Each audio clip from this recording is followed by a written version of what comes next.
The massive Valfusion flagship, Eternal Vigilance, decelerated into Earth orbit with all weapon systems primed, its escorts forming a defensive perimeter that Earth's primitive detection systems couldn't possibly penetrate, or so Ambassador Thelveric believed.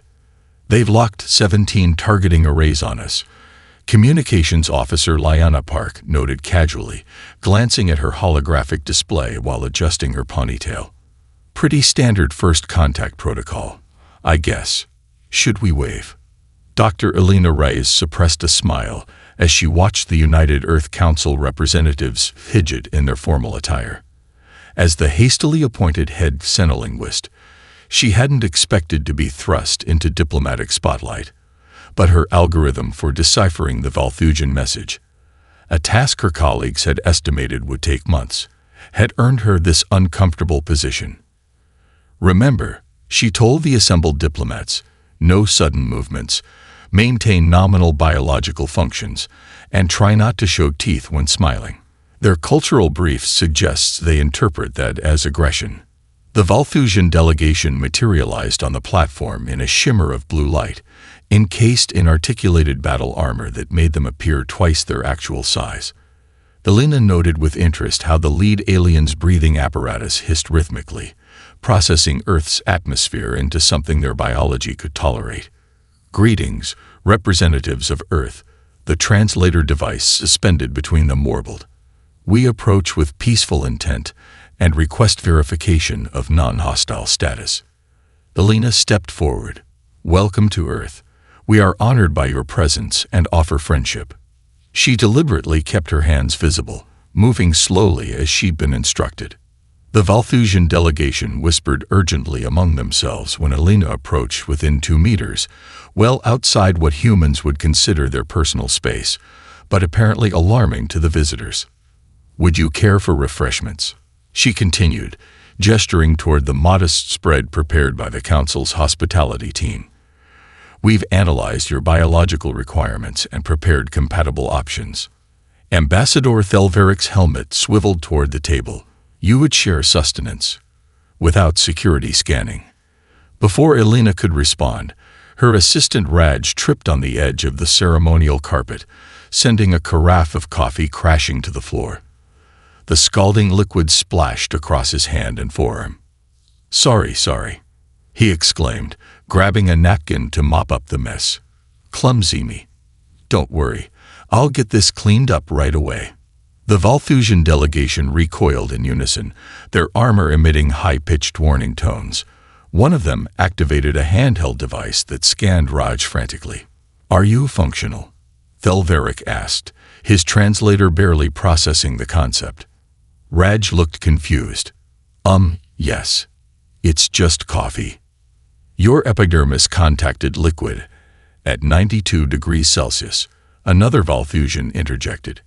"Our scans indicate no protective layer or barrier technology." Elena watched understanding dawn on Raj's face, followed quickly by diplomatic panic. "Oh, yes, it's hot, but not dangerously so for humans. I'm completely fine." The delegation conferred in their native language. The translator deactivated. Elena caught fragments that suggested their dismay. Extreme temperature tolerance and pain suppression capabilities. When they turned back, Thelveric's posture had changed noticeably. "We request permission to conduct non-invasive biological scans of volunteer specimens." He paused as the translator chirped a correction. "Volunteer representatives. We believe our preliminary research may have contained significant errors." Elena nodded graciously, though she noted the Valfusions had positioned themselves closer to their teleportation markers. "Of course, we're open to mutual scientific exchange. Perhaps you might be more comfortable removing your environmental suits.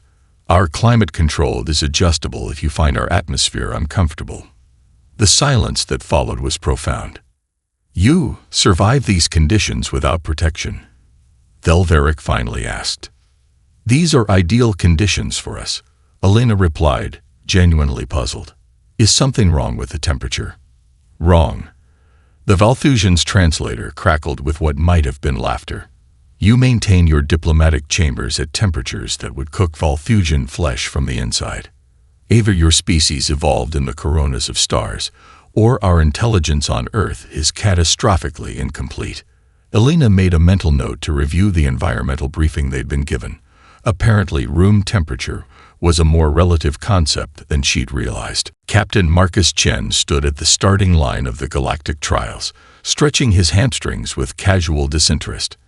At 42, the history professor hadn't expected to represent humanity in an interstellar athletic competition, but the selection committee had insisted on ordinary citizens rather than Olympic athletes to avoid diplomatic incidents. Professor Chen, the Valfusion medical officer, approached, holding a vial of luminescent blue liquid. This performance supplement is permitted under Galactic trials regulations. It will help mitigate the environmental challenges of our course. Marcus smiled politely. Thanks, but I don't take supplements. Just water for me. The medical officer's breathing apparatus cycled rapidly, the Valfusion equivalent of alarm. She pressed the vial forward insistently. The gravity adjustments alone will place tremendous strain on your cardiovascular system. This is merely preventative. To avoid a diplomatic incident, Marcus accepted the vial and downed it when the officer watched expectantly. It tasted like mint-flavored cough syrup. Feeling okay? Elena asked from the sidelines, where she monitored the proceedings with growing concern. The Valfusians had been increasingly agitated since the first contact meeting 3 months ago. Fine. Tastes weird, but I feel relaxed. Probably just electrolytes. Marcus shrugged. He didn't mention that he'd run ultramarathons as a hobby throughout his 30s. The 10-kilometer course ahead seemed trivial by comparison. The starting tone sounded, and competitors from 7 species began their careful progress around the track. The Morvidian representative, a hulking reptilian with natural armor plating, took an early lead with powerful strides. The Valfusians moved with careful precision, their slender forms adapting to the increased gravity through specialized exoskeletons. Marcus jogged alongside a particularly stressed-looking Valfusian competitor. Beautiful day for a run, isn't it? He offered conversationally. The alien stumbled in shock. You can speak while running. In 1.3 gravity.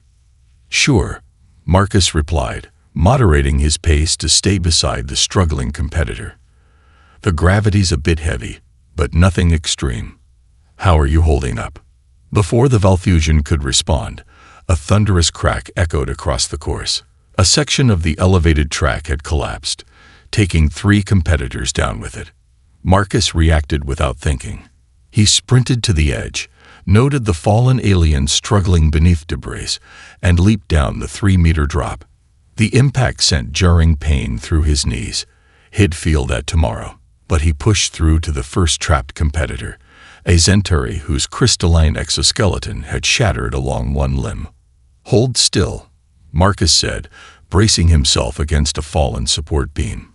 He pushed upward, muscles straining against the increased gravity. The beam shifted enough for the Centauri to pull free. Emergency responders were still mobilizing at the track's edge when Marcus hoisted a second competitor onto his shoulders. The Valfusian medical team watched in frozen horror as he climbed back up the incline, carrying the injured alien with one arm while supporting himself with the other. Need some help here, he called, transferring the injured competitor to the medical team. Without waiting for acknowledgement, he returned for the third fallen athlete. By the time Marcus finished the rescue and resumed the race, most competitors had stopped running entirely, watching him with expressions ranging from awe to terror. He jogged past them with a friendly wave, crossing the finish line 17 minutes later. As attendants rushed to envelop him in thermal blankets and press oxygen masks to his face, Marcus gently pushed them away. I'm fine, really. Just need some water. From the observation deck, 16-year-old Sofia Rodriguez captured the entire incident on her phone. While waiting for the medal ceremony, she absent-mindedly twisted the commemorative Valfusian baton she'd received, a metal alloy designed to withstand re-entry temperatures. The metal groaned and bent in her fingers as she focused on getting the perfect angle for her video. "This is so going viral," she muttered, unaware that 3 Valfusion security officers were watching her hands with undisguised horror. Ambassador Krillnax's warship violated Earth's orbital security perimeter with deliberate precision, ignoring hails from 3 defense platforms before settling into a provocative position above Geneva.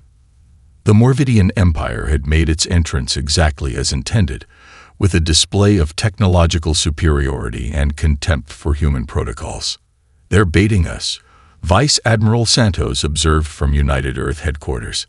"Recommend we continue standard diplomatic procedures while maintaining defensive readiness." Alina watched the reptilian ambassador descend from his shuttle, flanked by warriors whose armored exoskeletons gleamed under Earth's sun. Standing 2.5 meters tall with naturally armored scales, the Morvidians physically embodied their militaristic culture.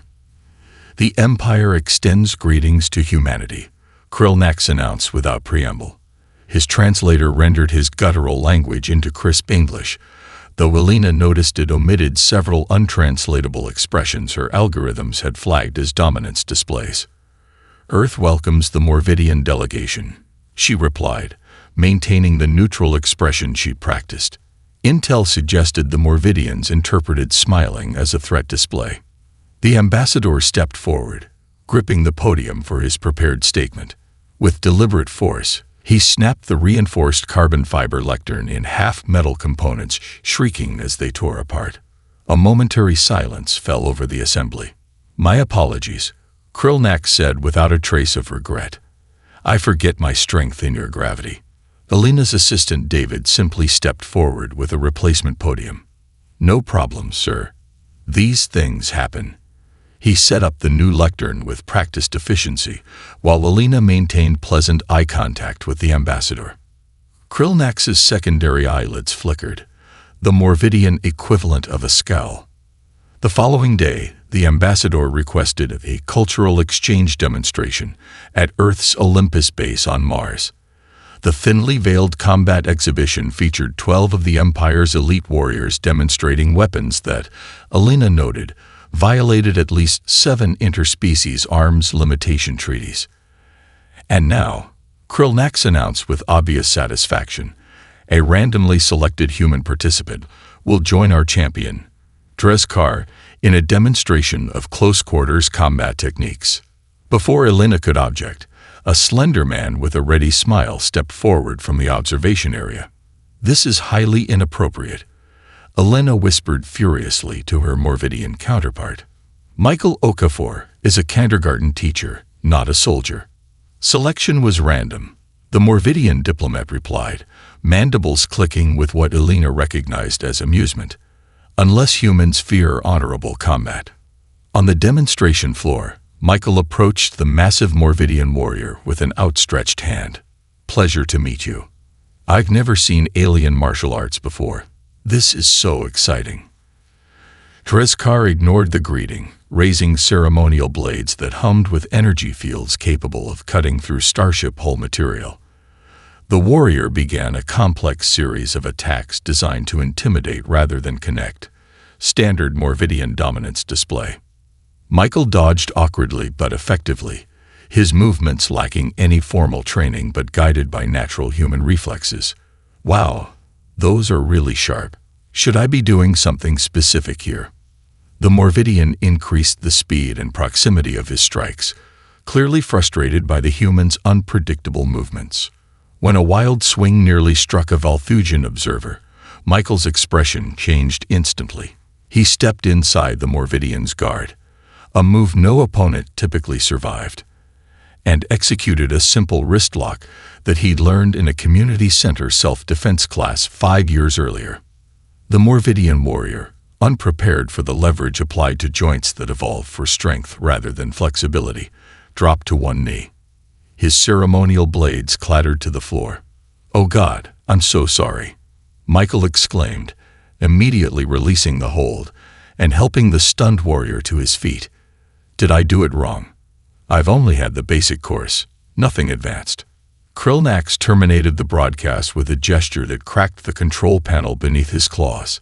His final message to the Emperor contained a single word in the Morvidian battle tongue. "Krevnar." Untranslatable precisely, but approximating predator that plays with prey. Elena frowned at the holographic display showing Volfusion ship movements near Saturn's rings. They've deployed another sensor array. That makes 17 in the last week. Officially, they're stellar observation platforms. Admiral Santos said, air quoting with evident skepticism. Unofficially, they're positioning weapon platforms with a clear targeting solution for our outer colonies. The diplomatic situation had deteriorated since the Morvidian departure. Though the Valfusians maintained cordial relations, their actions betrayed mounting anxiety. The Lena had caught their diplomats scanning human facilities with concealed devices, and requests for medical data had become increasingly specific about human pain thresholds and regenerative capabilities. Something's changed, Elena said. They were cautious before, but now they're genuinely afraid. Her comm unit chimed with an emergency alert from Proxima Centauri II, a joint human Volfusion mining colony. A tunnel collapse had released ancient spores from deep mineral deposits, Centaurian dust, lethal to Volfusion biology. Is it contained? Santos asked. Negative. 63 Volfusion workers trapped, atmosphere compromised throughout the eastern quadrant. Elena scanned the report with growing concern. Wait, Darius Jackson is on site. He's a mining consultant we sent last month. The feed from Proxima Centauri switched to emergency cameras inside the facility. Volfusion miners in sealed environmental suits herded evacuees toward escape pods while warning lights flashed. Through the chaos strode a single human figure wearing nothing but standard mining coveralls and a simple filtration mask. What the hell is he doing? Santos demanded. That's an atmosphere-rated N95, not a hazmat suit. They watched as Darius Jackson moved deeper into the contaminated zone, passing collapsed Valfusians whose environmental suits had failed. He lifted one over each shoulder and carried them toward the airlocks where medical teams waited. Centaurian dust doesn't affect human tissue, Elena realized. We cataloged it as a respiratory irritant, comparable to pollen or dander. For us, yes, Santos replied grimly. For Valfusians, it dissolves their breathing membranes on contact. Fatal within minutes, and he's walking through it like it's a dusty attic. The footage continued as Darius made trip after trip into the contaminated zone, eventually emerging with the last survivor. Medical scans later showed trace amounts of the spores on his skin and clothes, completely inert against human biochemistry. What the Galactic news feeds didn't show was Darius applying anti-itch cream to a mild rash that evening, complaining to his roommate about space pollen before returning to normal duties the next day. In her office, Elena discovered fragments of a Morvidian data transmission intercepted by Earth intelligence. The partially decrypted file contained human tissue analysis alongside weapon schematics, and what appeared to be a frustrated report on the ineffectiveness of several compounds against simulated human cells. They're looking for weaknesses, she whispered, the implication sinking in. A priority alert from the diplomatic corps interrupted her thoughts. The Valfusian ambassador had requested an emergency meeting, citing grave security concerns. Attached to the message was evidence of Morvidian ships testing weapons in an uninhabited system, weapons specifically calibrated to Earth atmospheric composition. As she prepared for the meeting, Elena's assistant forwarded a disturbing intelligence assessment. Valfusian medical ships had been observed collecting biomaterial from human colony worlds. Tissue samples, blood residue, even human waste, all gathered covertly for analysis. They're all looking for our vulnerabilities, she told Admiral Santos, but they're not finding what they expect. And that's making them panic, Santos concluded. Each demonstration of our normal capabilities confirms their worst fears. Precisely. Elena gathered her materials. They're not afraid of what we're doing. They're terrified of what they think we're planning. Before she could leave, a final report arrived. Volfusion destroyers had begun escorting their civilian ships through sectors containing human commercial vessels. Their weapons remained powered during all encounters, despite diplomatic assurances of peaceful intent. The misconception had become a spiraling crisis of mutual fear, with humanity unaware it was being perceived as the aggressor. The Morvidian dreadnought, indomitable purpose, eclipsed the sun as it entered Earth orbit, its massive silhouette triggering automated defense alerts across 3 continents.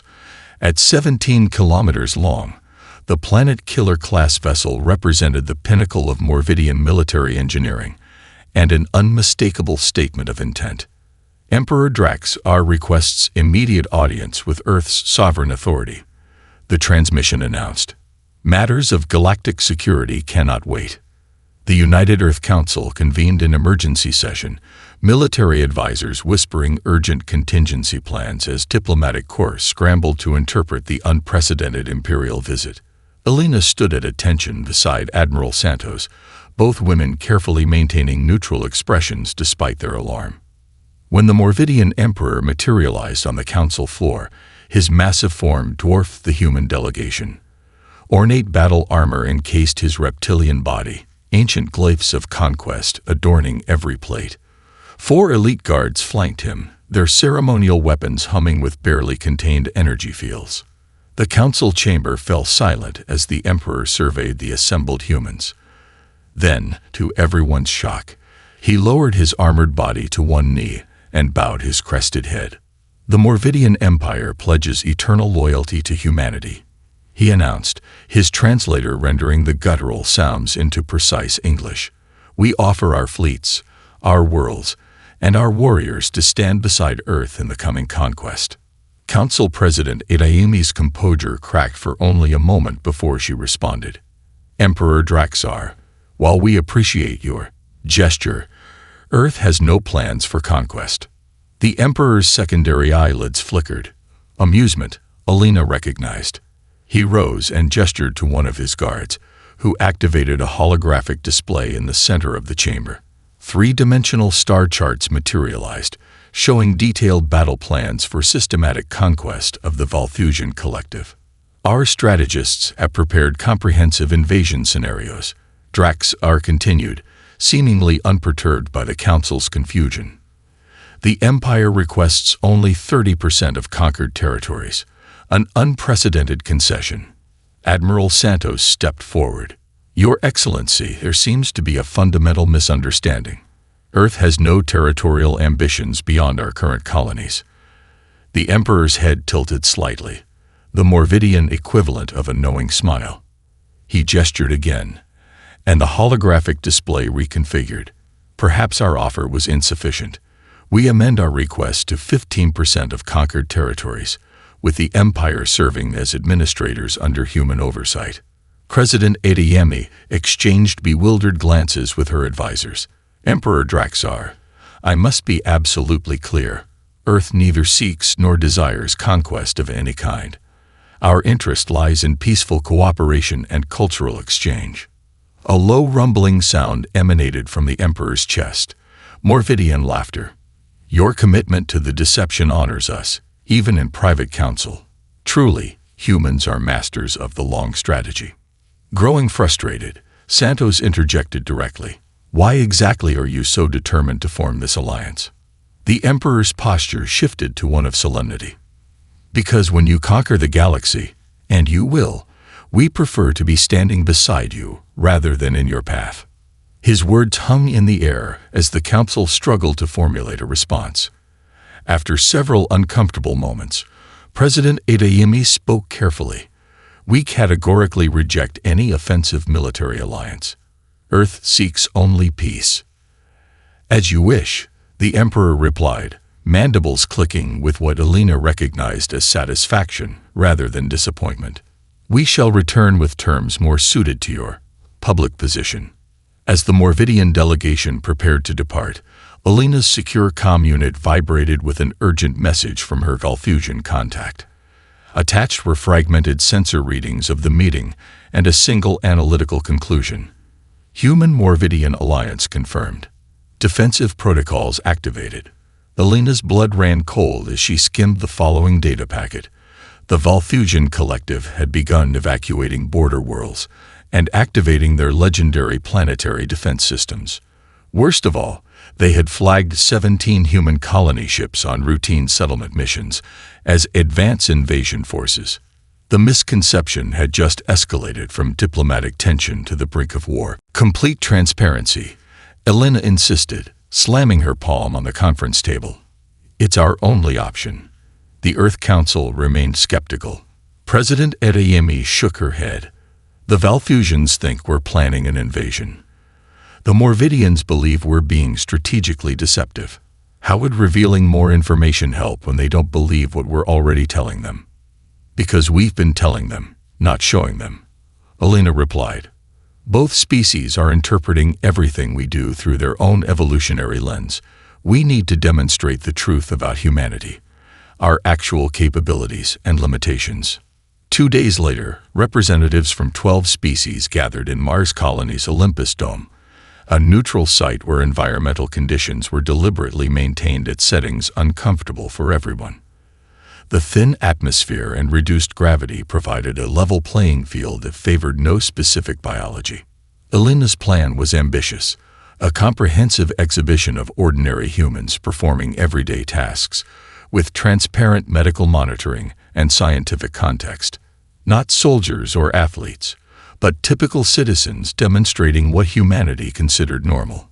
Construction workers assembled standard habitat modules, while strength measuring sensors recorded their exertions, impressive to some aliens but laughable compared to Morvidian capabilities. Medical technicians demonstrated surgical techniques requiring dexterity that fascinated the tentacled Valfusians, but drew dismissive clicks from species with superior appendage control. What you're seeing is neither our strongest nor our weakest, Elena explained to the assembled dignitaries. These are ordinary humans with ordinary capabilities.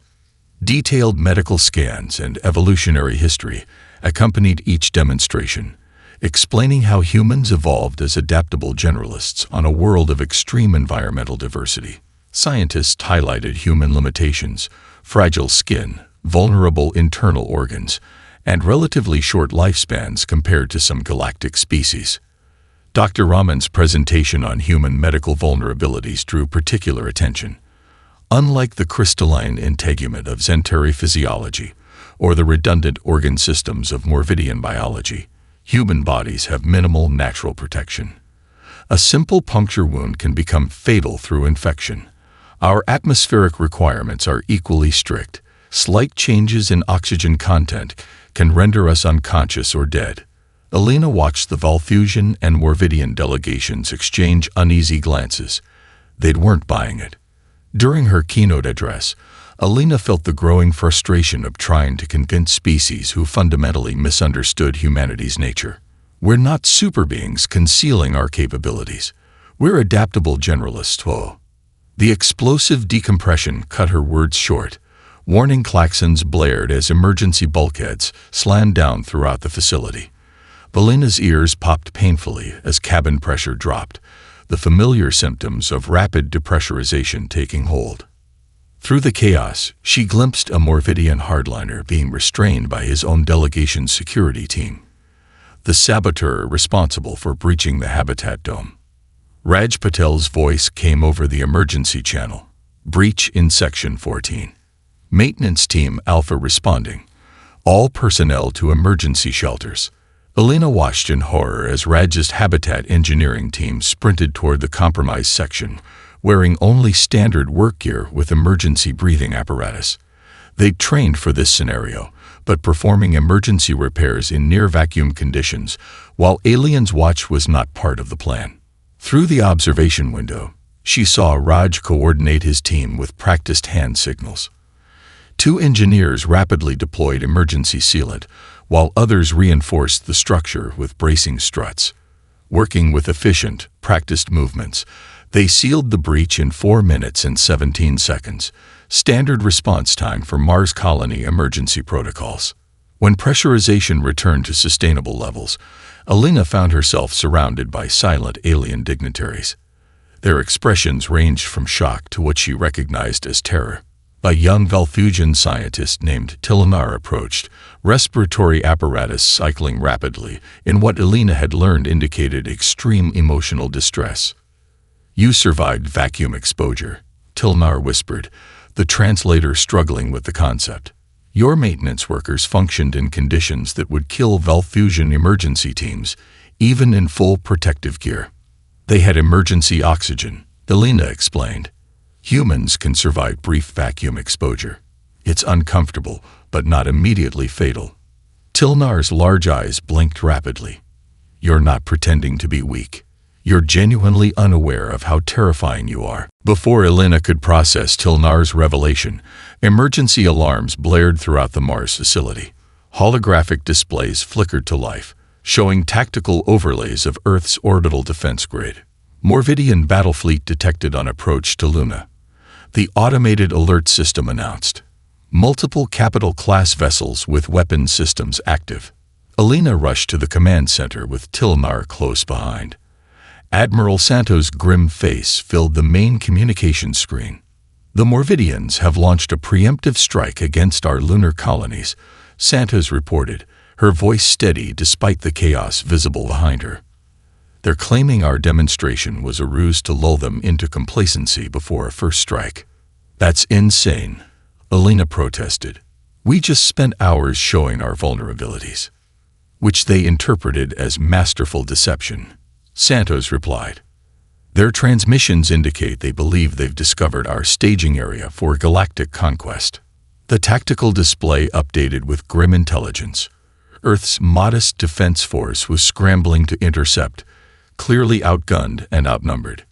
Colony evacuation protocols had initiated, civilian transports launching from lunar surface facilities. The civilian research vessel Galileo is evacuating the Armstrong Science Center, a communications officer reported. 37 scientists and support staff aboard. Elena watched in horror as the civilian ship attempted to evade Morvidian interceptors. The captain executed a desperate slingshot maneuver around the moon's far side, subjecting the crew to acceleration forces that would have liquefied Morvidian internal organs. The Morvidian commander's reaction came through on an open channel, untranslated but clearly indicating shock. They're targeting the civilian ships first, Santos realized. They think our scientists are some kind of super soldiers. A second alert chimed with equal urgency. The Valfusion Collective had deployed their fleet to what they identified as defensive positions, directly in the path of several human exploration vessels near their territory. Their long-range sensors detected our stellar cartography expedition, Elena explained to Santos. They've classified it as an infiltration force. Tilnar stepped forward, manipulating the communication controls with trembling appendages. I must contact the collective high command. This misunderstanding has reached crisis level. Before the connection established, new alerts flooded the system. 3 Earth mining ships, caught in the expanding conflict zone, had executed emergency evasive maneuvers through the Van Allen radiation belt, an area both Morvidians and Valfusians classified as lethal exclusion zones. The mining ship's comm chatter filtered through. Taking the shortcut through the light show. Cooper. Meet you at Sarah's Junction for that beer you owe me. Roger that. Pretty lights making your radiation sensors dance too. The casual banter about conditions fatal to both alien species caused Tilnar to emit a sound Elena's translator couldn't process. Your miners. They're traversing radiation fields that would kill Valfusians in seconds, and they're making jokes. Standard radiation shielding on those vessels, Elena explained. The levels are elevated but within human tolerance for short-term exposure. A priority message from President Adeyemi interrupted. The Valfusion Collective has miscategorized the Morvidian attack as the first phase of a coordinated human invasion strategy. They're mobilizing their legendary stellar defense network. Elena exchanged horrified glances with Tilnar. The Valfusion defense system was rumored to harness the energy of stars themselves, a weapon platform capable of sterilizing entire systems. We need to establish communication between all parties immediately, Elena insisted, fingers flying across the interface. Each species is operating on fundamentally different assumptions. We're having entirely different conversations. Tilnar joined her efforts, leveraging Valfusion communication protocols. The barriers aren't just linguistic, they're conceptual. Each species is interpreting actions through their own evolutionary imperatives. As they worked desperately to prevent all-out war, Alina made a startling realization. The very human adaptability that alien species found so terrifying might be their only hope for peace. Humans could conceptually bridge these different perspectives precisely because they had evolved as adaptable generalists. "We need to translate more than words," she told Tilnar. "We need to translate entire worldviews. We need a broadcast that can't be misinterpreted," Alina explained, her fingers dancing across the control panel. Not carefully selected demonstrations, but raw, unfiltered humanity. Tilnar worked alongside her, bypassing security protocols on the Valfusion communications array. "My credentials will give us access to the emergency override channels. All species monitor these frequencies." With minutes before fleets engaged in combat, Alina implemented her desperate plan. She accessed Earth's public surveillance feeds, educational archives, and personal broadcast networks simultaneously. "No editing, no curation," she instructed the system. "Show humanity as we actually are." The transmission began streaming across all frequencies, bypassing diplomatic filters and official channels. First came footage of children on playgrounds, struggling to lift weights that adult Morvidians handled with ease. It showed humans shivering in environments Valfusians found mild, and sweating profusely in conditions Centauri considered perfect. Most powerfully, the broadcast revealed humanity's vast diversity of physical capabilities, from Paralympic athletes overcoming limitations to elderly humans requiring assistance for basic mobility. "This is humanity," Alina narrated, her voice steady despite the crisis unfolding around them. Not super beings pretending to be weak, but adaptable generalists who evolve through cooperation rather than biological specialization. Tilnar added his own commentary, translating the human perspective into concepts the Valfusion collective could understand. "They don't conceal their power. They genuinely don't comprehend how their adaptability appears to specialized species." The broadcast cut to historical footage of human evolution, showing how Earth's thousands of distinct cultures developed different solutions to similar problems. It displayed humans using tools and teamwork to overcome environments that should have killed them, alongside footage of humans succumbing to diseases and injuries that other species easily survived. As understanding began to dawn across the gathered species, Alina engineered the transmission's most powerful segment, the human contradiction. Michael, the kindergarten teacher who defeated the Morvidian champion, appeared struggling to open a jar of pickles, eventually asking his partner for help. Darius, who rescued Valfusians from toxic spores, was shown wearing a breathing mask in areas with high pollen counts due to his allergies. Raj, who repaired the habitat breach, winced dramatically as his daughter applied a bandage to a paper cut on his finger. What other species see as strategic deception is simply humans being human, Alina explained. "Our strength isn't our physical capabilities, it's our adaptability through cooperation." On the tactical displays, ships began powering down weapon systems. The Morvidian Emperor himself appeared on a priority channel, mandibles clicking in what Alina now recognized as embarrassment. "We may have misinterpreted certain signals," he admitted.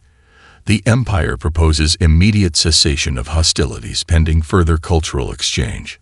The Valfusian High Council likewise stood down their planetary defense network, requesting direct consultation with human diplomatic corps to revise foundational assumptions. As tensions diffused across the system, Tilnar approached Alina with an observation. "Your species adapted to this crisis the same way you've adapted to everything, by innovating a new approach when existing ones failed." 1 year later, Alina addressed the inaugural Galactic Understanding Summit on Earth. Representatives from 27 species had gathered to establish new protocols for interspecies communication. "Our greatest challenge wasn't technological or biological," she told the assembly. "It was conceptual. Each species evolved with different imperatives, interpreting the universe through fundamentally different frameworks. As the conference concluded, a newly discovered species was introduced to the galactic community. Their representative accidentally released a cloud of crystalline spores during their greeting, spores that instantly corroded the metal podium. While other species recoiled in alarm, Alina simply offered the nervous delegate a tissue and asked if they'd like refreshments. Later, a Morvidian diplomat approached her with a question that had lingered since the crisis. What would humans have done if they actually had been trying to conquer the galaxy? Alina smiled thoughtfully. We wouldn't have sent warships or soldiers. We'd have shared our music, our stories, our art and food. We wouldn't need to conquer anyone. You would have invited us in. She gazed out at the diverse gathering of species. That's always been humanity's real superpower, not what we can endure, but what we can create together.